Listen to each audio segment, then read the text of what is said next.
vox-diary entry 1. Initial posting assessment. This is a personal vox record, maintained as part of routine garrison monitoring. Command requested daily entries to note irregularities. I was born on an Imperial world listed as compliant and productive. It had regulated hours, natural daylight, a sky that ended where it was supposed to. I did not understand how rare that was until I arrived here. Hive Tarsus Prime spans 39 hab levels in the mid-hive, populated by over 20 million registered citizens, with thousands more unregistered below. Administration is layered, a mix of hive overseers, local magistratum liaisons, and the Mechanicus' industrial compliance units, each answering to their own hierarchy, yet bound by the same quota reports. Mechanicus servitors routinely check all conveyor and press operations, logging efficiency to the second. Administrative clerks maintain quota records, sometimes altering numbers to avoid inconvenient discrepancies, and guards like myself are expected to monitor both human and machine alike, a constant balancing act between obedience and oversight. My reassignment placed me in the mid-hive industrial bands: crowd control, manufacturum security, transit oversight. It is considered a favorable posting. My family ensured that. I record this without complaint. Connections are how the Imperium functions. I am grateful I was not sent lower. Mid-hive assignments are considered routine, safer than lower levels, but more demanding than upper sectors where officials and nobility reside. Guardsmen are trained to navigate the stacked spires, monitor civilian flows, enforce manufactorum quotas, and maintain vigilance against both human error and machine deviation. We are taught to endure, to follow the chain of command without question, because questioning is dangerous here.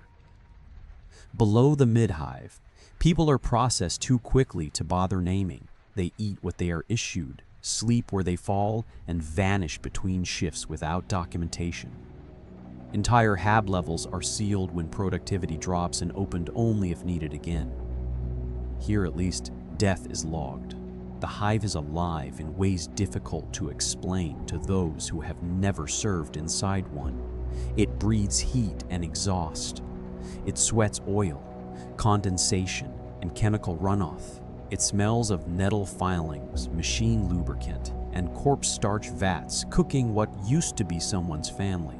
Meals are dense, beige, and nutritionally sufficient.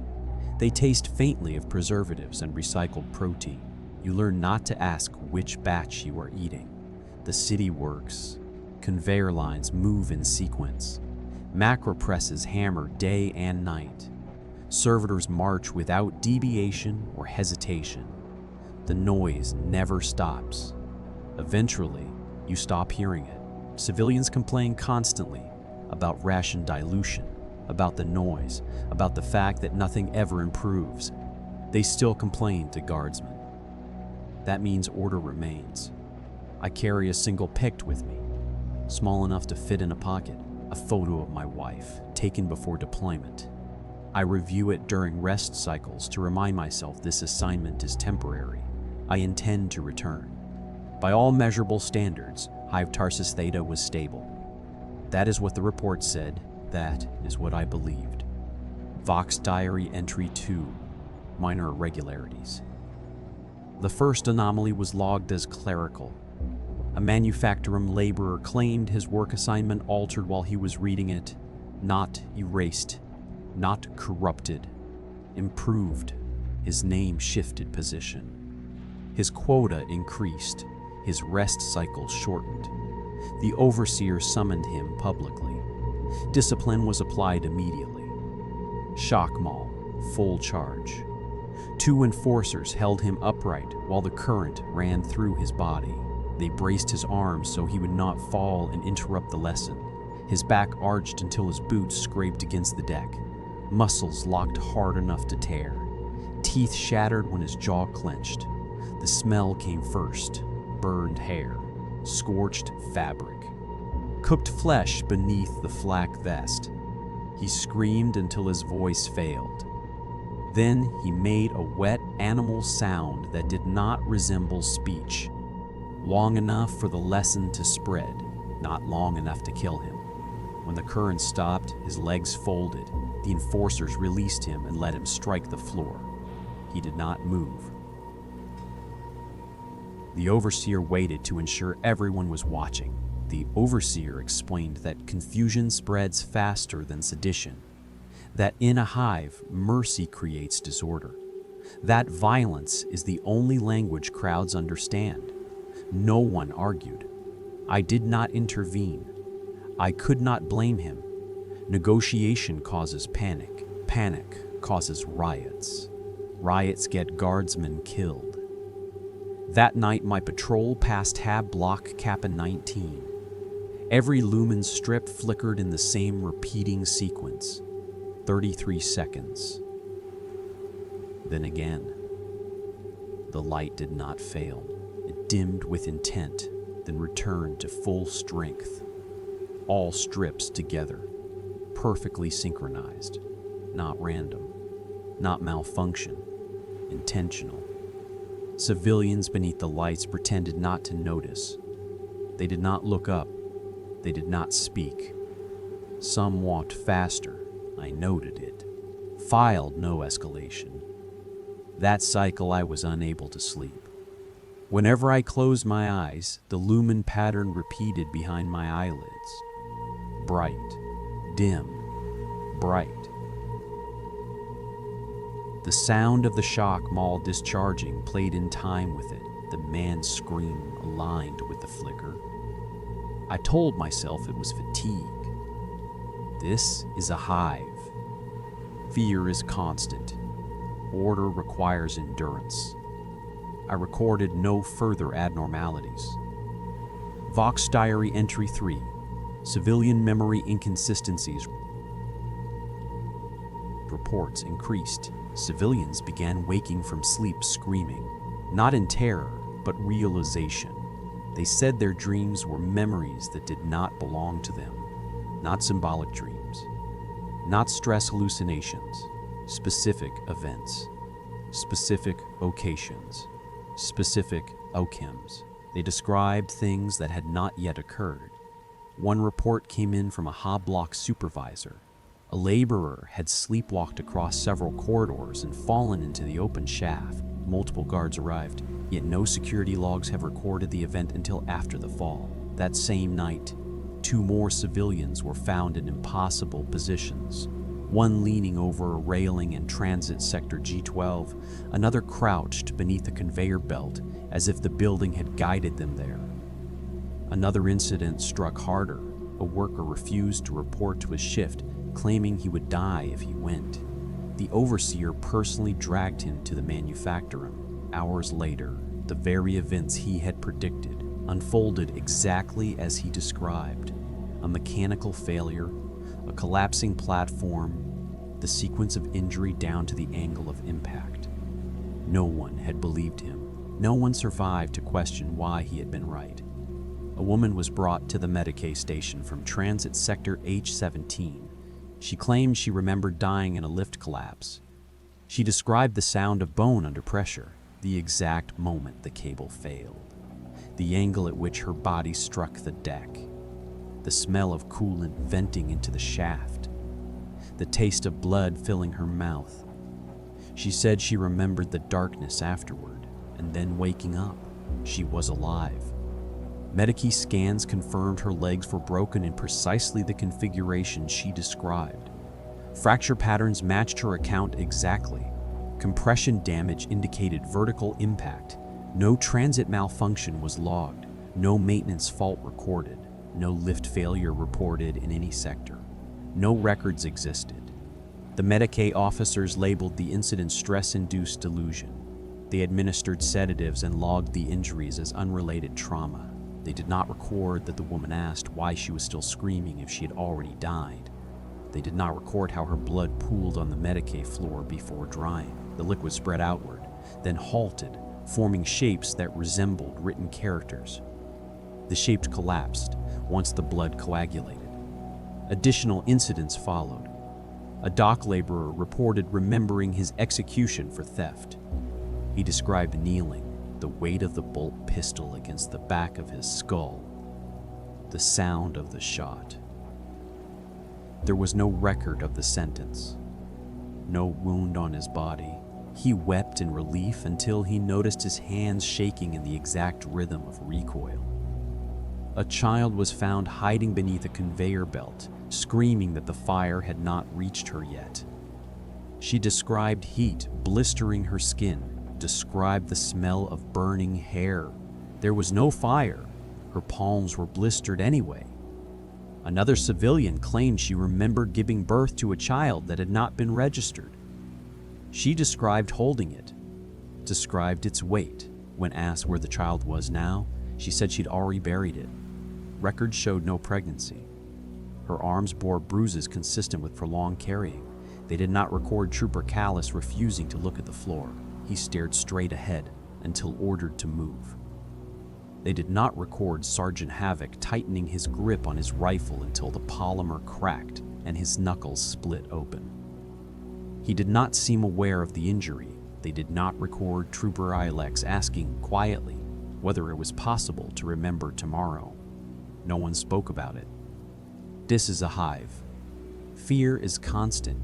People break under pressure every day. This was probably nothing. That is what I told myself. That is what I recorded. Vox-diary entry 4 behavioral deviation within squad.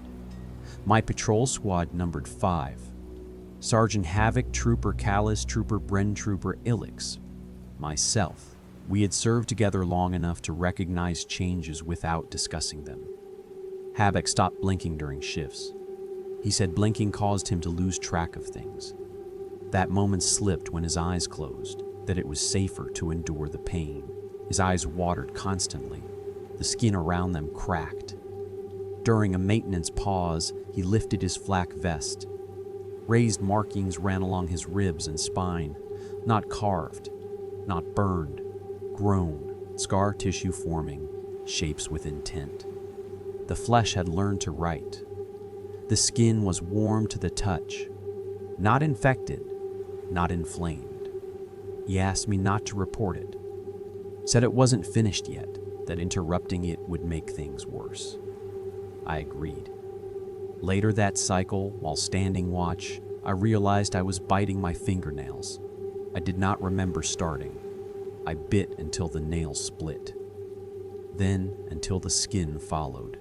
I tasted blood and stopped. The cut ran deeper than I expected. I wrapped it quickly and hid it beneath my glove. Logged it as minor abrasions sustained during patrol. I blamed the hive. The pressure.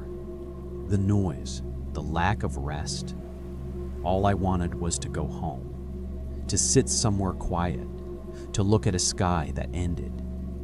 To see my wife's face without having to remind myself it was real. The pain in my jaw became difficult to ignore. My teeth were clenched so tightly my molars ached. I did not loosen them. Guardsmen do not scream on duty. Later, I observed Trooper Bren drinking a cup of recaf heated far beyond regulation temperature. The liquid spilled over his hand. Skin blistered immediately. He did not react. He drank calmly, eyes unfocused, face relaxed. Peaceful, like someone sitting in a garden, untroubled. When the cup was empty, he wiped his mouth with the back of his burned hand and returned to his post. I said nothing. Later still, I thought I heard Trooper Bren laughing or crying. The sound was wrong. For a moment, I swear I heard a woman's voice in the squad channel, gibberish, layered, overlapping itself, as if multiple transmissions were occupying the same space. When I checked, no one had transmitted. The channel was clear. It may have been exhaustion. It may have been a dream. I did not log it. Everything was fine. That is what I told myself. Vox-diary entry 5. Unauthorized civil gatherings. Unauthorized sermons began. No broadcasts. No permits. No announcements. People simply knew where to gather. They arrived early. Orderly. Silent. No banners. No symbols. No incense or icons. just citizens standing shoulder to shoulder in transit halls, loading bays, maintenance chapels repurposed by neglect. The preacher never raised his voice, never spoke rebellion, never named a god.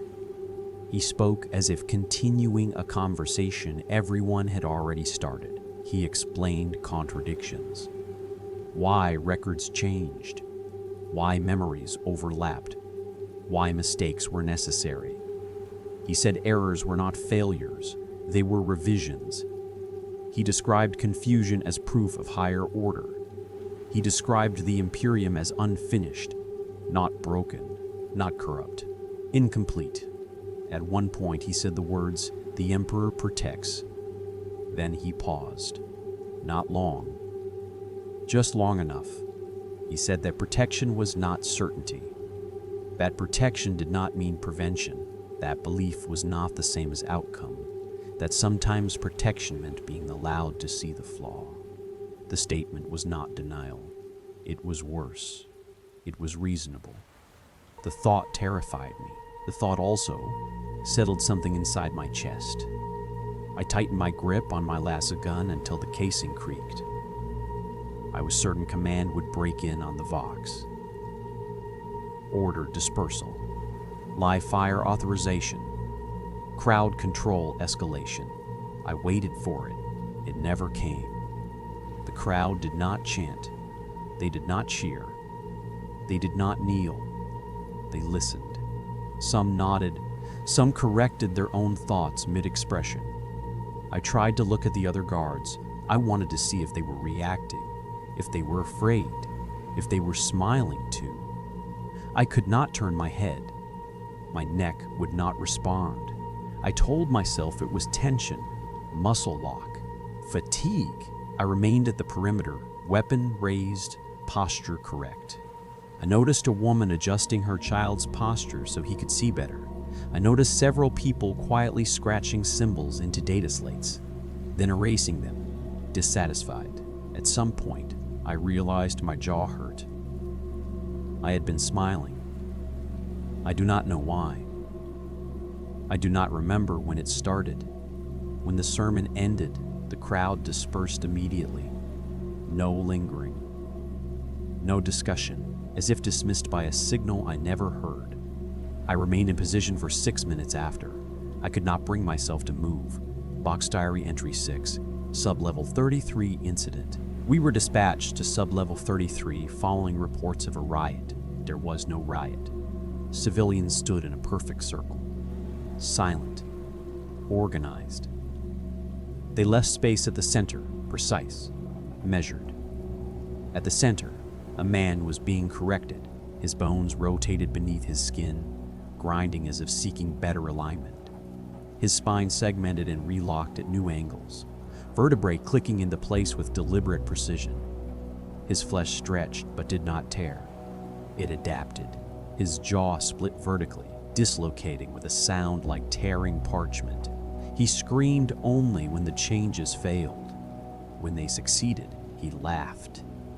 The crowd watched with focused attention, not horror, not fear. Assessment. Some murmured quietly, counting rotations, tracing angles with their fingers. When a joint seated correctly, a few nodded. Satisfied, we ordered the crowd to disperse.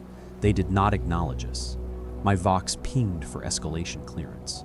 The response returned before the request was sent. Authorization granted. Timestamp invalid. Trooper Callus fired first. The lost bolt curved, not wildly, not erratically, correctively, as if the shot had selected a better target. It struck Trooper Alex in the chest. Ilex fell. His armor peeled open as if unlatched from the inside. His organs shifted while he was still alive, not spilling, rearranging. His blood traced geometric paths along the floor before evaporating. No one screamed. No one moved to help him. We all understood the correction had spread. Trooper Callus stared at his last gun. He turned it over in his hands, checked the power cell, ran a systems diagnostic. No faults registered. He threw it down the corridor anyway. We burned everything. Promethium distorted around the shapes. The fire bent, avoided, corrected its own spread. The diagrams remained in the air for several seconds after the bodies were gone. We withdrew in formation. No one spoke. The crowd did not pursue. They did not flee. Several watched the flames with quiet satisfaction. When certain alterations had succeeded, a few smiled. On the ascent ramp, I looked back once. The curved last bolt mark was still visible in the air, a faint glowing arc where the shot had chosen its path. It lingered longer than it should have. I told myself it was ion residue, a trick of smoke and lumen reflection. I stared at it for too long. We passed a shrine alcove, an emperor statue, standard pattern, cracked marble, laurel crown. For a moment, it looked like it was crying. Dark fluid streamed from its eyes, thick and slow, following the grooves of the stone face. Blood. I stopped. I blinked. The statue was unchanged. No fluid, no stain, just stone. No one else reacted. I logged nothing. Vox-diary entry 7. Revised rules of engagement. I no longer trusted civilians. I no longer trusted my squad. I trusted procedures. I prayed whenever I saw something impossible.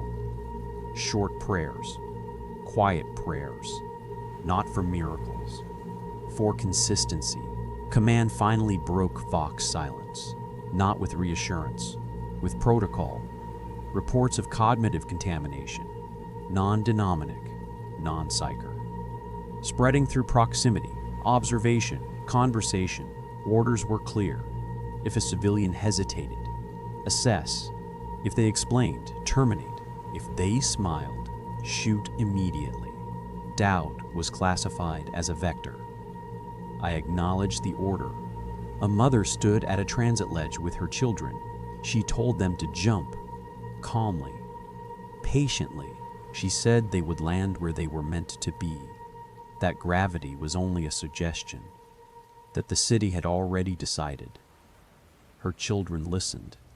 We pulled them back.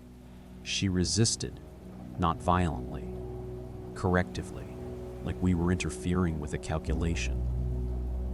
I shot her. She was smiling when she fell. No screaming, no fear. Relief, the children cried. That sound still worked. Later, Trooper Bryn refused to advance. He stood at the edge of a hive corridor, unmoving. He said the building told him not to, that it had plans for him, that stepping forward would disrupt a sequence. He said we should wait. He said it would explain itself. Sergeant Halvik ordered him forward. Bren raised his rifle, not in anger, in apology. I killed Bren. One shot. Center mass. He looked relieved. His body slumped in a way that felt final, as if he had reached the correct conclusion. I recorded it as insubordination. That was true. It was also incomplete. Vox-diary entry 8. Containment failure riots spread without noise. No chanting, no slogans, no demands. People accused each other of remembering incorrectly, of misplacing events, of holding outdated versions of the truth. Families tore themselves apart over arguments that had no beginning, no first lie, no original sin, only disagreement over what should have happened. Some flayed their skin, searching for symbols they were certain had been there yesterday. Others added flesh, grafting limbs, eyes, mouths, convinced they were correcting omissions. No one screamed. Pain was treated as feedback. I prayed constantly, short prayers, fragmented prayers, anything that still felt imperial. I remembered my wife's face, the exact shape of her smile. the way her left eye narrowed slightly when she laughed. I repeated it silently, over and over, like a litany. I was afraid if I stopped, the details would optimize themselves. Astropathic messages returned, altered, not scrambled, not jammed, improved. Requests for guidance came back reorganized. Orders arrived before questions were sent. Prayers echoed back refined, shorter, more efficient. The whispers were no longer whispers. They were instructions. Command finally fractured. Captain Rail called it what it was: cognitive corruption, non-denomic, pattern-based, warp-adjacent. He said the name Cinch once, not loudly, not as an accusation. As a diagnosis, I remember the name from Shola indoctrination. Not taught, warned. A marginal entry. A footnote beneath larger threats. The changer of ways. Architect of fate. The one whose victories looked like accidents. We were told he did not conquer worlds. He revised them. That his cultists did not chant, they reasoned. That his corruption did not rot the flesh first. It corrected the mind. That Cinch did not demand worship, only participation. We were taught that his mark was not madness, but clarity. That victims believed they had finally understood their place. That records would contradict themselves. That records would contradict themselves, that memories would improve, that cause and effect would arrive out of order. That people would hurt themselves, not for pleasure or penance, but to become accurate. That the most dangerous thing about Cinch was not mutation, it was agreement. I remembered a line the instructor repeated twice, then erased from the slate. If you think you have outsmarted him, you are already inside the plan.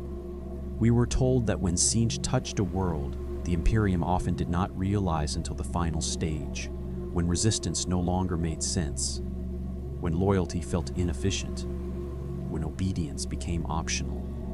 Looking around the command bay, I understood why the name was rarely spoken, because saying it meant accepting that nothing we were doing mattered anymore, that every order, every execution, every prayer was already accounted for. Captain Rel knew this. Major Haldren did not. Both were doomed the moment the word was spoken. Major Haldren disagreed, said it was mass hysteria, environmental stress, hive psychology under prolonged deprivation. He had Vox confirmation from upper command supporting his assessment. Both men were correct. That was the problem. They argued in the open command bay, calmly, professionally. Captain Rel said delay was complicity. Major Haldren said escalation would doom loyal citizens. Rel shot him. Single round, center chest. Haldren was a good man, a careful man. He died confused. No one challenged the decision. Doubt had already been classified as a vector. Containment zones were established, then expanded, then overlapped. We were ordered to cleanse sectors showing voluntary non-resistance. We advanced in firing lines. No one ran. Civilians stood where they were told, knees on deck plating, hands folded. Some thanked us. Some corrected our firing angles. Some smiled with relief when the shots landed properly. I stopped counting. I did not trust my squad. Though every order felt wrong. Every hesitation felt worse. I hoped what we were doing was incorrect. That hope was the last thing I allowed myself. By the end of the cycle, the city was quieter than I had ever known it. Efficient. Aligned. I prayed once more. I could not remember the words. I remembered my wife's face. I held on to that. Everything else was changing too quickly. vox-diary entry 9. Reinforcements arrived at dawn. The cloud layer split. Not violently, not suddenly. Cleanly. Imperial dropships descended in flawless formation. Vector perfect, time to the second, Aquila markings, regimental colors, transponder codes verified. Reinforcements confirmed. For a moment, the hive remembered how to breathe. The city erupted. People laughed. People cried. People killed. Some embraced strangers. Some stabbed them mid-embrace. I saw two men laughing as they cut each other open, not fighting, adjusting, each convinced the other would understand. Entire hab blocks collapsed under friendly fire as heavy weapons purged upper levels still marked contested. The floors pancaked downward. People were still inside. The collapse sounded wrong. Not impact, but alignment. Dust bloomed upward in colors I had no names for. Not smoke gray, pink edged with blue, blue edged with something that shimmered when I tried not to look at it. I told myself it was chemical residue, promethium byproducts, atmospheric refraction. I did not believe it. I saw an entire guard squad standing in parade order in the plaza below, helmets on, rifles raised. On an unheard command, they fired. Each man shot the one in front of him, clean, simultaneous. They fell like components removed from a mechanism. No hesitation, no panic, just completion. Captain Rail lowered his rifle, slowly, carefully, as if the battle had ended and he was awaiting further instruction. He smiled, not wide, not manic, relieved, as if something he had been holding together had finally let go. Then he shot himself through the head. The sound was small, contained. I remember thinking the round was perfectly placed. I laughed. I do not know why. The sound came out of me before I felt it. Around me, other guards were laughing too, some quietly, some until they choked. Above the roar of engines, I recorded a sound. Laughter, not human, layered, interrupted, as if it kept revising itself mid-breath, discarding versions that were less accurate. I did not want to speak to anyone from this planet anymore. Not civilians, not guardsmen, not command. I no longer trusted voices. I no longer trusted faces. I ran toward the nearest Imperial dropship as its ramp lowered. Around me, people reached for the ships, not begging, not pleading, expectant. Like this was the next step. Behind me, the hive burned in colors that did not belong to fire. The thing within the city was not afraid. It had been waiting.